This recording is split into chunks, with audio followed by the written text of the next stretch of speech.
How to log in to Gemini securely. First of all, open the app on your device. On the home page, you will see two options, sign in and create a free account. Tap on sign in. Next, enter the email address you used to register your Gemini account and tap continue. Now enter your password and tap sign in.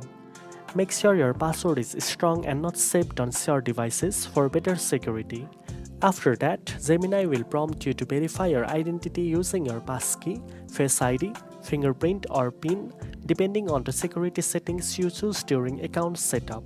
If two-factor authentication is enabled, you will receive a 6-digit verification code on your mobile number or authentication app. Enter the code to proceed.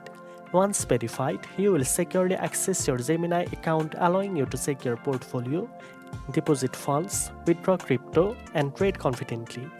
Always make sure you log out when using a shared device and avoid using public Wi-Fi networks for added security. Now you know how to log into Gemini securely. If you found this video helpful, don't forget to like, share, and subscribe for more trading tips. Thanks for watching, and I'll see you in the next one.